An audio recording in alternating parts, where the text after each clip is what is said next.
어느 목사님이 이런 퀴즈를 냈습니다. 세상에서 제일 어려운 일이 뭐냐? 그랬더니 성도님들이 히말라야 산에 올라가는 거요. 대답을 했습니다.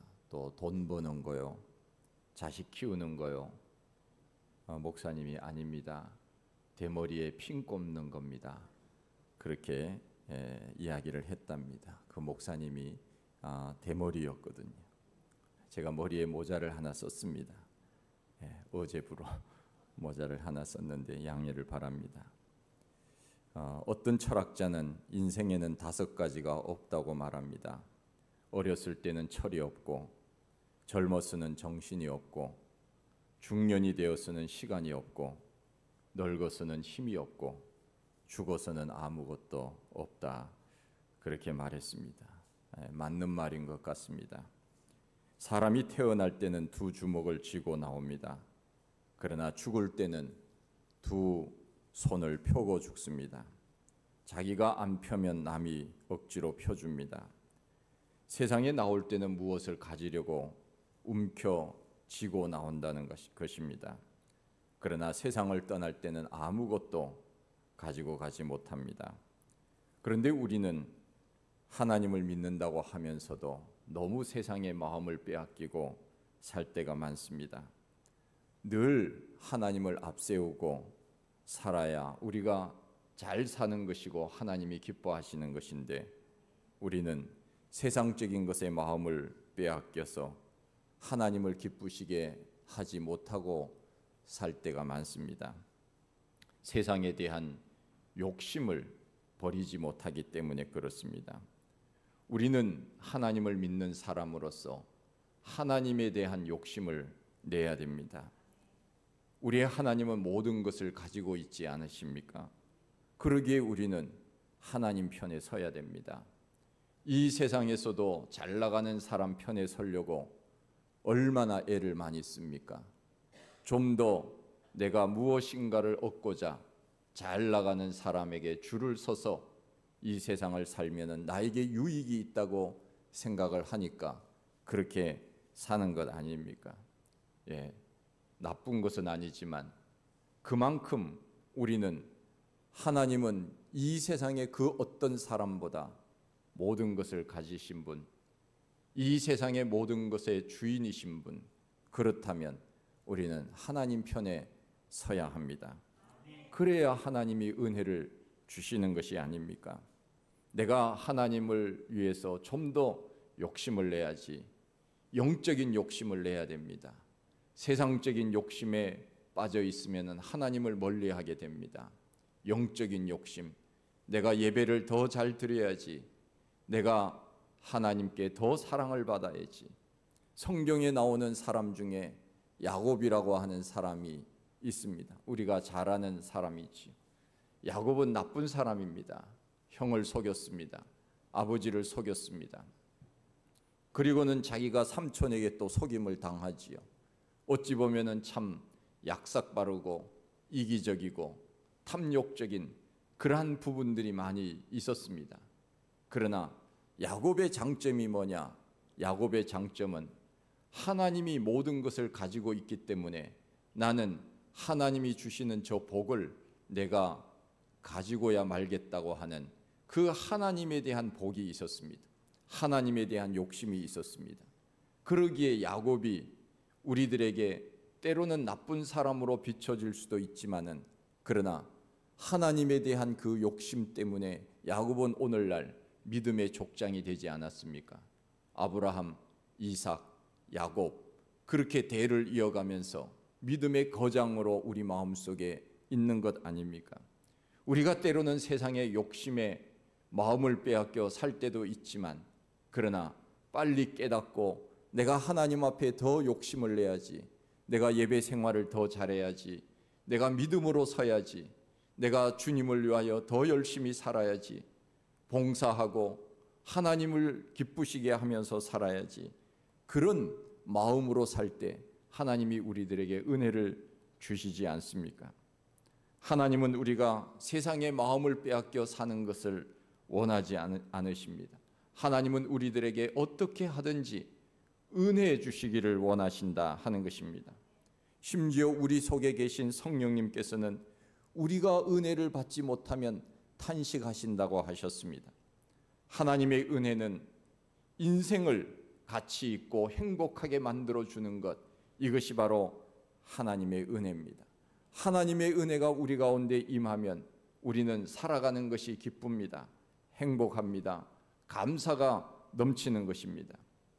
우리가 이 세상의 욕심을 사모하기 전에 하나님의 은혜를 사모해야 되는데, 그럼 어떤 사람에게 하나님은 은혜를 주시는가? 첫째는 오늘 말씀에 비추어 보면은 겸손한 사람에게 은혜를 주신다고 했습니다. 겸손이라고 하는 것, 이것은 사실 은혜 받을 만한 자격 조건이 아닙니다. 왜냐하면 우리는 원래 겸손해야 될 사람입니다. 왜 그렇습니까? 우리는 죄인이기 때문에 당연히 머리를 숙여야 되는 것입니다. 우리는 창조주 하나님 앞에서는 언제나 겸손해야 됩니다.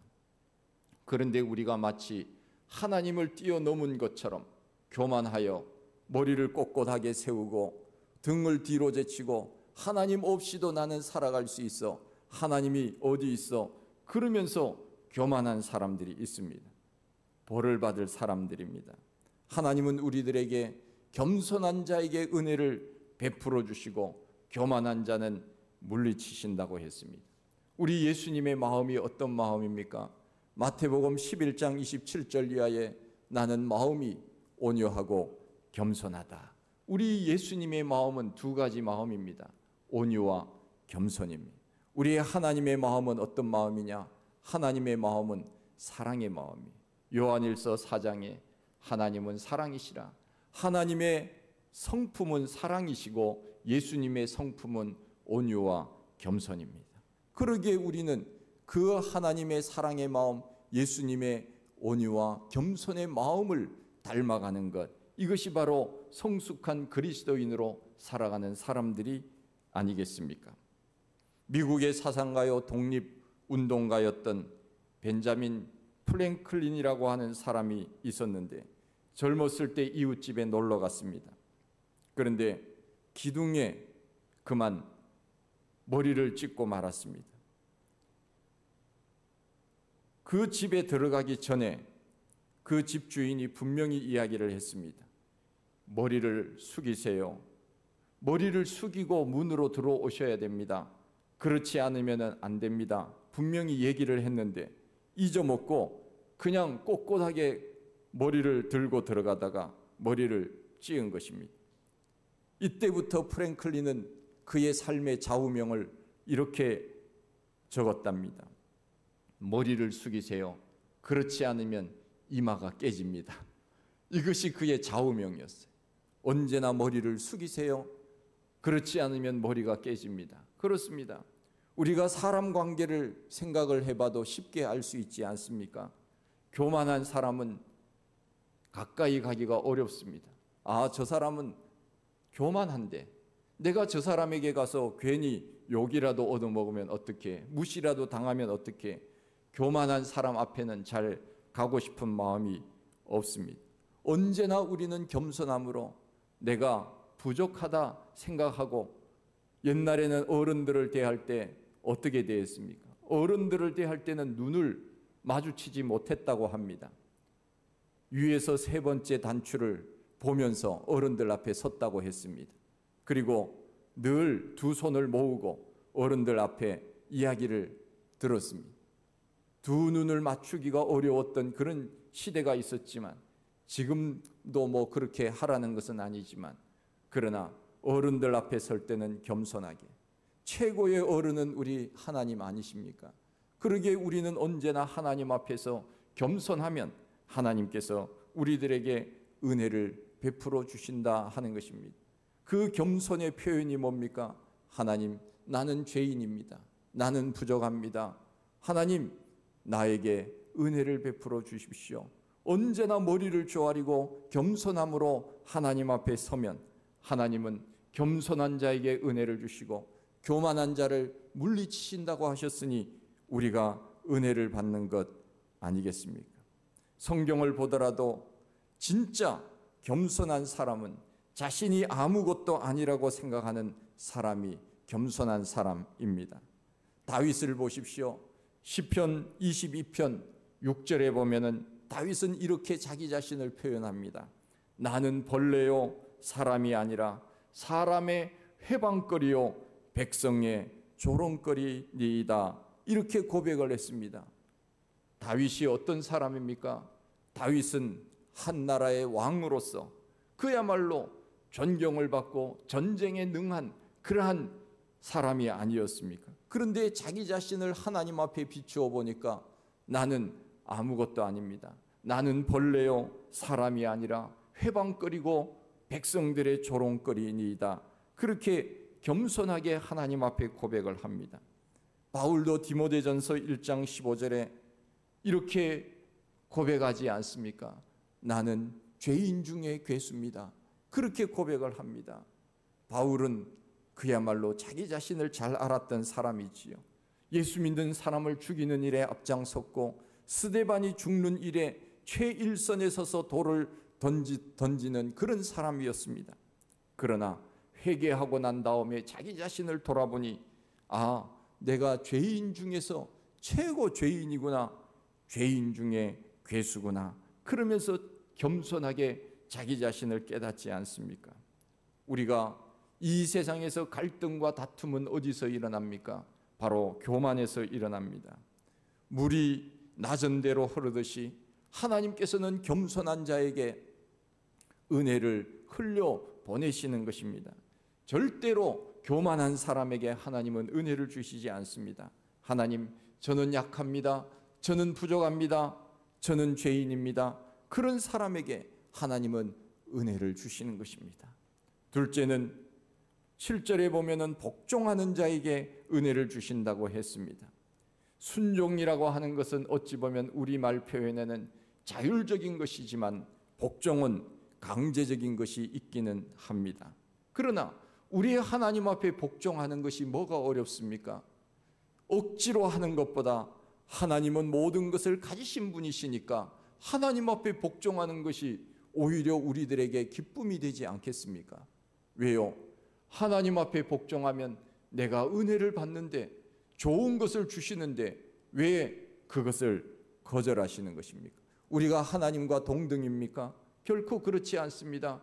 우리는 피조물이고 하나님은 창조주가 되시지 않습니까? 그러기에 우리에게 복종하고 그런 사람에게 하나님은 은혜를 주신다고 하는 것입니다.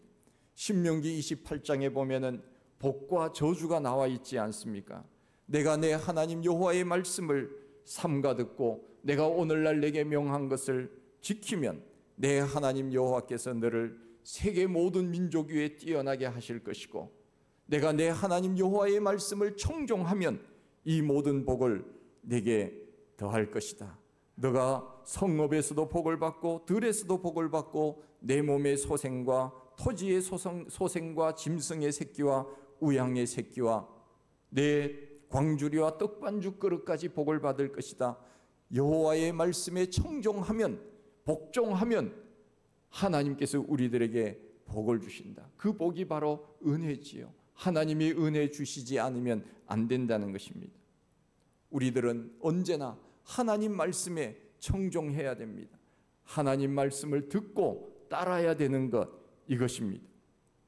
여러분, 내가 교만하다고 생각하면 하나님의 은혜가 없습니다. 그러기에 우리는 하나님, 나의 교만을 쳐서 물리쳐 주시고 겸손한 모습으로 하나님 앞에 서게 해 주십시오. 우리는 늘 그렇게 기도해야 됩니다. 교만하다고 생각하시는 분은 이름을 바꾸세요. 김순종, 박순종, 황순종으로 이름을 바꾸십시오. 그래야 겨우 순종할 수 있을까? 그렇지 않으면 언제나 우리 속에 있는 교만이 튀어나와서 자기 자신이 하나님보다 더 높다고 교만을 떨게 되는 것입니다. 순종과 복종이라고 하는 것은 요단강이 갈라지는 것과 같습니다. 자동문과 같습니다. 멀리서는 아무 일도 일어나지 않습니다. 그러나 하나님의 말씀에 복종하면 순종의 발걸음을 내딛게 되면 기적의 문, 축복의 문이 열리는 것입니다. 가나 혼인잔치에서 예수님께서 항아리에 물을 채우라 그랬더니 그들이 아구까지 물을 채우니 갖다 주었더니 물이 포도주가 된지라 말씀하고 있지 않습니까? 예수 그리스도의 말씀에 순종하였더니 놀라운 역사가 일어나는 것 아닙니까?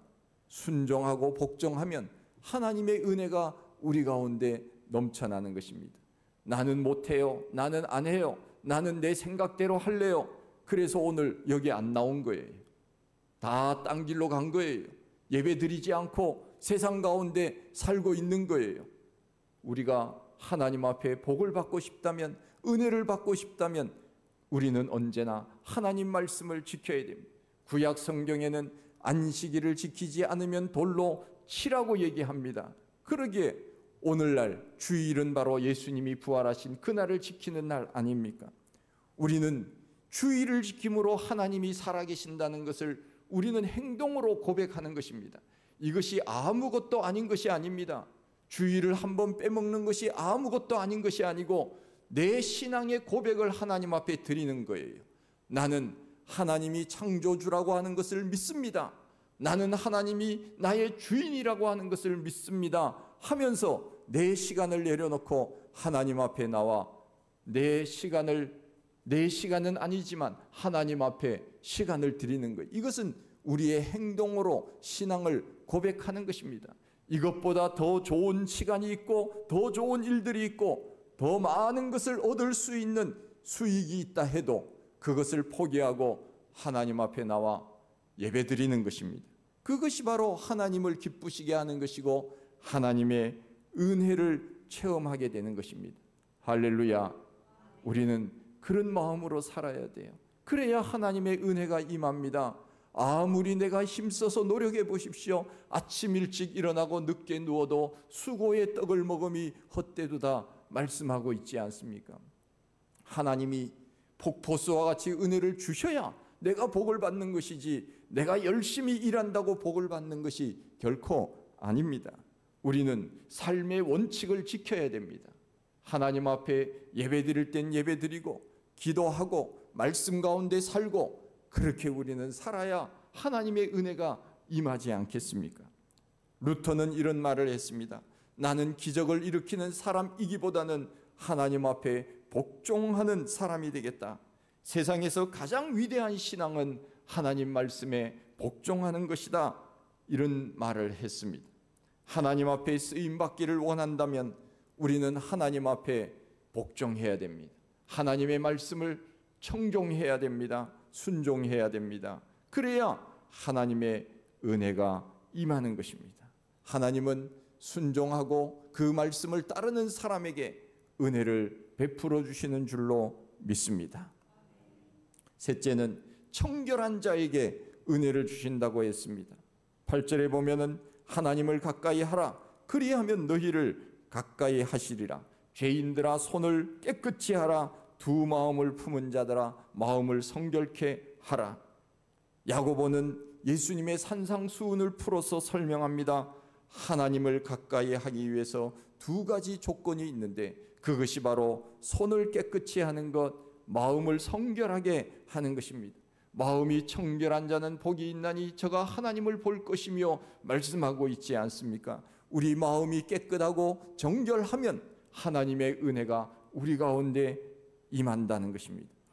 구약시대 제사장들이 예배를 드릴 때, 하나님 앞에 제사를 드릴 때 그들이 제일 먼저 한 것이 바로 그 물두멍에다가 손을 씻는 것이었습니다. 손을 씻지 않으면 하나님 앞에 온전한 제사를 드릴 수 없기 때문에 왜 너가 그렇게 더러운 모습으로 왔느냐? 하나님 앞에 설 때는 우리가 언제나 마음도 몸도 정결한 모습으로 하나님 앞에 서기를 하나님은 원하십니다. 특별히 제사장은 더 그랬지요. 그래서 정직하게 하나님 앞에 성결한 모습으로 제사를 집례를 하게 됩니다. 우리의 하나님은 그런 사람에게 은혜를 주시는 것입니다. 욥기 8장 5절 이하에 내가 만일 하나님을 부지런히 구하며 전능하신 이에게 빌고 또 청결하고 정직하면 정녕 너를 돌아보시고 내 의로운 집으로 형통하게 하실 것이라.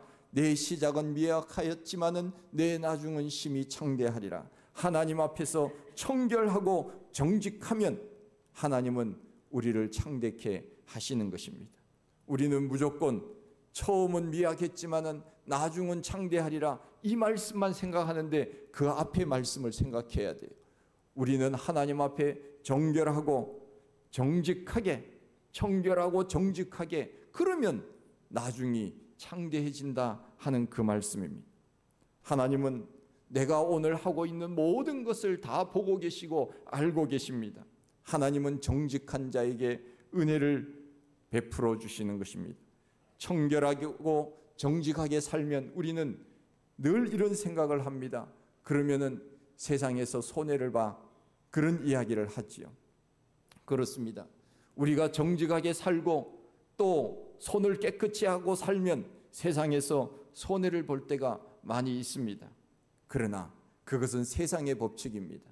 세상의 법칙은 곤모술수로 살아가는 그런 일들이 얼마나 많이 있는지 모릅니다. 그러나 하나님 앞에서 우리가 언제나 하나님, 내 모습 그대로 하나님 앞에 드립니다. 죄인된 모습 그대로, 죄 지은 모습 그대로 오늘 하나님 앞에 나옵니다. 그럴 때 하나님께서 우리들에게 은혜의 문을 열어주시는 것입니다. 우리는 이것을 믿어야 됩니다. 하나님 앞에 언제나 정직하고 청결한 모습으로 설 때 하나님께서 복을 주신다는 것입니다. 넷째는 회개하는 자에게 은혜를 베풀어 주십니다. 슬퍼하며 애통하며 울지어다, 이것은 회개하라 하는 것입니다. 시편 34편 18절 말씀에 여호와는 마음이 상한 자에게 가까이 하시고 중심에 통회하는 자를 구원하시는도다 말씀하고 있습니다. 미국의 어떤 교회 젊은 목사님이 있었습니다. 공명심에 사로잡혀서 목사직을 버리고 정계로 나가서 국회의원이 되었습니다. 야심적인 활동을 펼쳐나갑니다. 본심은 아니었지만 신앙은 점점 약해지고 교회와 멀어집니다. 제가 늘 안타깝게 생각하는 것은 예수 믿는 국회의원들이, 제가 그 명단을 보니까 88명인가 그래요. 한 100명 가까이 이 국회의원들이 예수 믿는 사람들인데 예수 믿는 냄새가 나지 않아요. 국회의원들 보면은. 아니, 교회에서 목사님들이 뭐라고 가르쳤는지 모르겠어요. 제가 좀 가르쳐주고 싶어요. 어떻게 주일에 무슨 행사를 하고 주일에 무슨 모임을 하고 무슨 회의를 하고, 아니 국회의장이 예수 믿는 사람이고 뭐 하고 이래도 변화가 되지 않아요. 세상이 어떻게 이렇게 됩니까?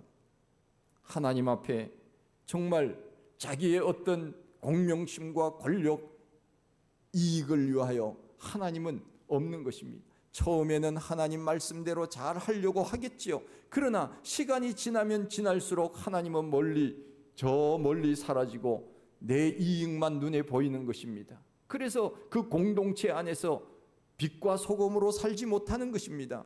거기에 그냥 빠져들어가서 세상에 녹아 없어지는 것이죠. 예수님의 말씀대로 그렇게 소금과 빛으로 살아야 되는데 그냥 세상의 죄악 가운데 녹아 없어지고 그러면 되겠습니까? 여러분, 우리가 투표 다 해야 되겠죠? 예, 투표해야 되는데 여러분, 제가 말씀드립니다. 정치인들 말 믿지 마십시오. 저도 투표를 좀 해봤지만은 정치인들의 말은 20%만 실현 가능성이 있고 나머지 80%는 전부 허공에다가 공약하는 거예요. 예. 그런데 마치 우리 지역에 좋은 것이 들어온다? 어림없습니다. 10년, 20년, 30년 가도 되기가 어려운 문제들이에요. 재정이 없는데 어떻게 그게 가능합니까? 그런데 뭐 하니까 사탕발림에 넘어가서 다 자기 이익을 쫓아 사는 사람들이에요. 우리는 정치인들 말 믿지 마시고 너무 열성적으로 따라다니지 마세요. 저는 좌도 싫고 우도 싫어요. 우리는 하나님 안에서 하나님 말씀을 중심으로 해서 그렇게 살아가야 돼요. 하나님 말씀을 믿어야지 왜 정치인들 말을 믿고 거기에 미쳐가지고 따라다니는 그리스도인들이 있는 것입니까? 어리석은 일입니다. 다 일장춘몽입니다. 그런데도 대통령이 되고 싶어서 우리나라 사람들은 대통령 되면 끝나니까 다 감옥에 가더라고요. 또 감옥에 가고 싶은가 보죠. 대통령 돼서. 왜 그런 일을 하려고 하는지 모릅니다. 정직하지 못하고 하나님 앞에 온전히 회개하지 아니하고 그렇게 사니 세상이 어떻게 되겠습니까? 우리가 죄를 지을 수는 없지만 그러나 죄를 지어도 우리 하나님께서는 통회하고 우는 사람들에게 은혜를 베풀어 주시는 것입니다. 그러기에 우리는 죄인이에요. 그럼에도 불구하고 하나님, 제가 오늘 또 죄를 지었지만 하나님 앞에 나왔습니다. 그러면 하나님의 은혜가 우리 가운데 쏟아지는 거예요. 우리가 어떻게 하면 은혜를 받을 수 있습니까? 겸손하면 은혜를 받습니다. 설교 시간에 누가 은혜를 받습니까? 설교 시간에 조는 분? 설교 시간에 누가 은혜를 받느냐? 은혜 받으려고 하는 마음으로 이 자리에 있으면 은혜를 받는 거예요. 제가 설교 얼마나 많이 했습니까? 설교할 때 어떤 분들은 설교를 다 적어요. 성경책에다 적어서 몇 년, 몇 월, 며칠 이렇게 적어서 설교 제목 본문 해가지고 목사님이 틀린 것만 체크해 놓는 분들도 있어요. 그래서 설교 끝나면 목사님 이거 틀렸는데 왜 이렇게 말씀하세요? 예, 아니 바디메오가 뽕나무에 올라갔다 그래도 믿으세요. 그냥 삭개오가 아니더라도 그냥 그렇게 넘어가면 되죠. 예, 어떻게 가끔가다 실수도 있는 것 아니겠습니까? 그런데 그런 사람들은 은혜를 받지 못해요. 열린 마음으로 하나님 앞에 아멘으로 내가 오늘 아멘 하면서 은혜 받아야지. 그런 사람에게 하나님은 은혜를 주세요. 제가 전번에도 말씀을 드렸지만은 여의도 순복음교회 조영규 목사님이 요 앞자리에는 아멘 잘하는 사람들 앉아라. 그래서 말할 때마다 말씀 전할 때마다 아멘 아멘 하니까 목사님은 신이 나서 말씀을 그냥 얼마나 잘하시는지. 예? 팔짱 끼고 그냥 이렇게 있는 분들 보면요 힘이 빠져요. 설교할 때도.